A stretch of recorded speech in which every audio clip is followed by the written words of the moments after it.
Hi guys, welcome back to another Matchbox Garage video.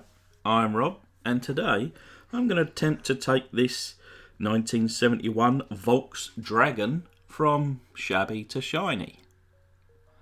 Now, you may have noticed this video, or this car even, in a recent video, an unboxing series, where I got this little car. I was a bit confused whether it was actually finished around the back there, but you know, a lot of you guys have kind of advised me that yes, it is. It's not missing anything out here, and I think this is a really cool little casting. Actually, I've got a few kind of Volkswagen cars. They're all the standard stuffs, you know, for restoration. But this one was crying out for a bit of a custom, only a minor custom to be fair. But I thought the red paint, purple windows, and then yellow interior just didn't really go together. So we start by taking out that rivet. Drill down the centre of the post, remove the flange, and tap that hole. Remember to lube your bit up, you don't want to snap it in there. Not forgetting my very handy vice. So yeah, this one, it's not a great roller. Goes in a few little different directions there. Bit of a bent kind of axle on the back. But cool casting. You know, bear in mind this is 1971, so this is almost 50 years old, which boggles my mind. But yeah, slightly kind of off, I guess, correct or true shape. I guess this would have been perhaps like a plastic body or fiberglass body over a chassis. But it reads on the bottom here, Matchbox Superfast number 31, Volks-Dragon, made in England, Lesney Products, 1971. Nice detail on the base. But we're going to take this screw out now that I done before.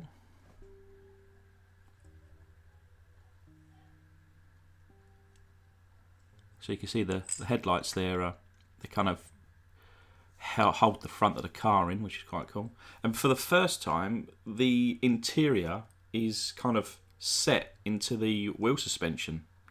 I've not come across that before, so it's nice to see, you know, little differences in each model. You'd think that they kind of use like a bit of a uniform feature, really, but yeah, different. Very nice. At first, I wasn't kind of feeling the purple glass, but I must admit, I do like it now. And then the engine piece here, which is plastic. Whoops. It's got like a little plastic tab at the back, and then kind of like almost like a plastic rivet.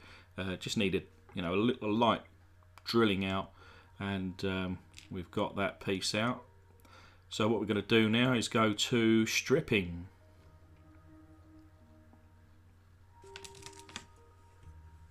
So I'll go with the caustic soda method.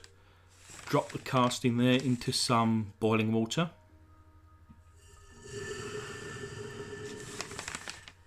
And I'd use about 2 tablespoons, or should I say 2 teaspoons of caustic soda. I've put 3 in here only because I just can't get enough on my little spoon. I need to change my spoon actually. But giving it about 5 minutes, a little bit longer than your usual, because I could just tell through the glass that this paint was holding on for dear life.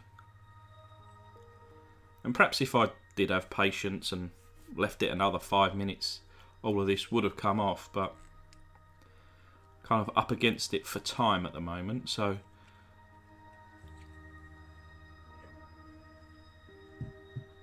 what I'll do is I'll try and take the rest of this paint off using the wire wheel here. But unfortunately, it didn't all come off. Actually, I quite like this. This almost like a patina here.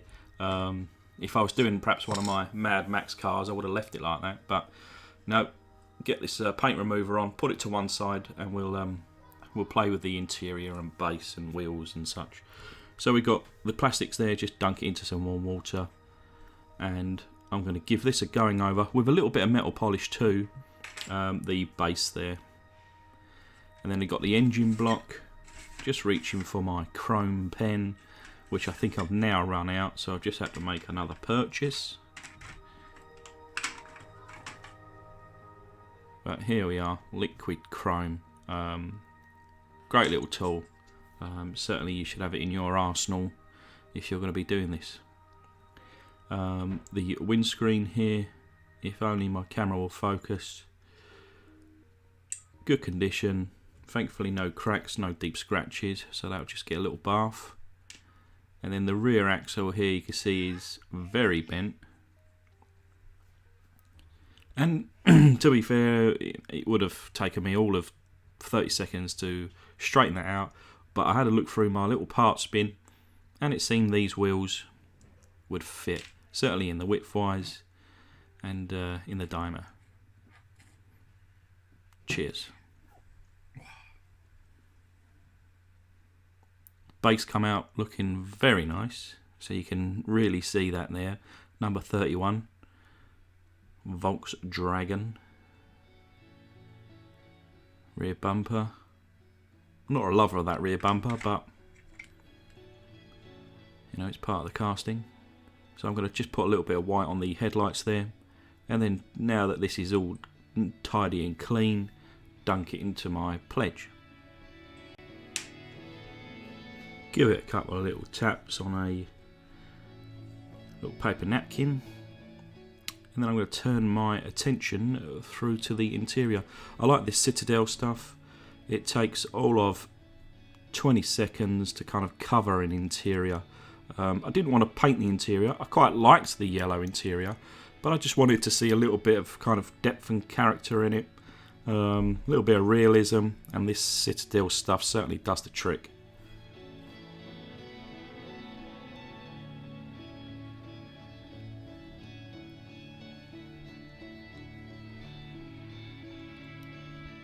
And it's as easy as that, really.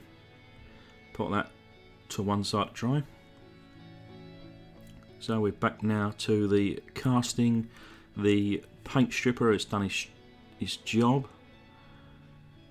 See there, it's just coming off with mine now. So I'm just going to kind of rinse this off and go over it again with that wire brush.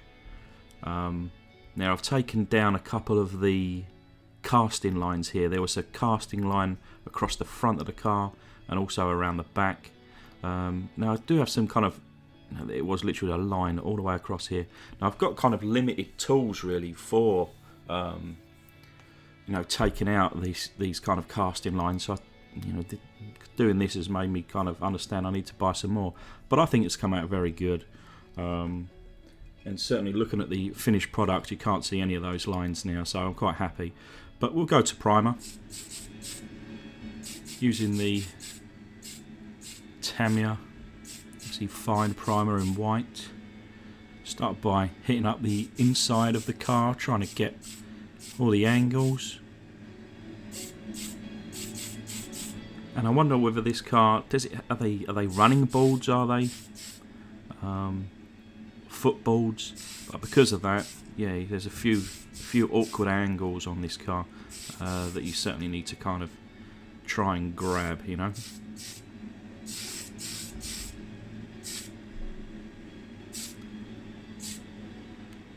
But also, whilst trying not to add too much paint.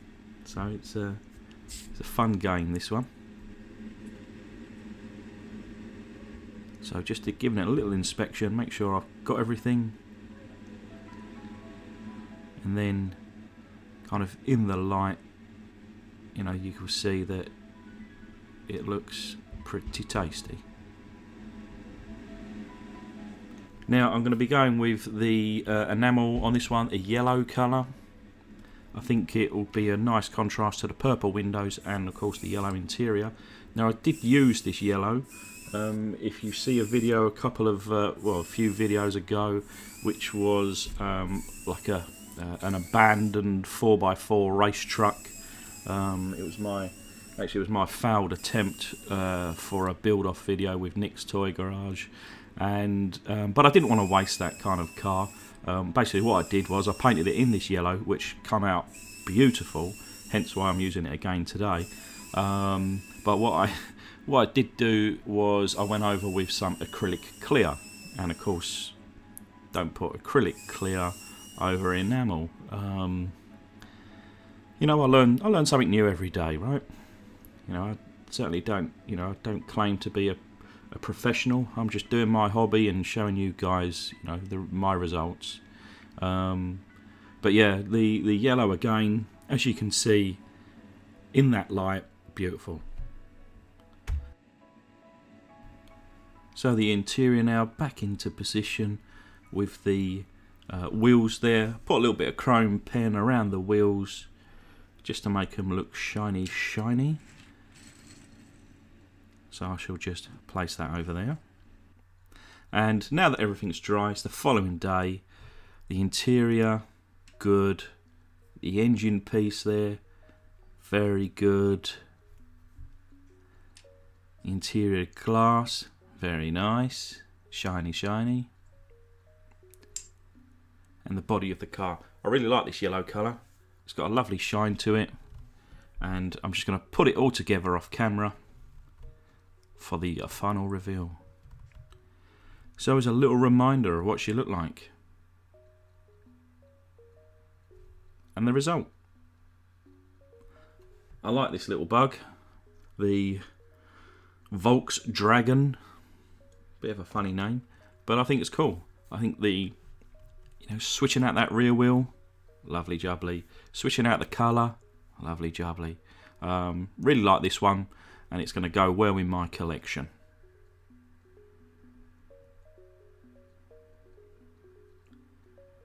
So I'll take this opportunity to thank my Patreons, Wills and Things, Bearded Outcast, Nick's Toy Garage, Mark Dandridge and Rick Bryan. And thank you guys for watching. Hopefully you'll stick around for the next one.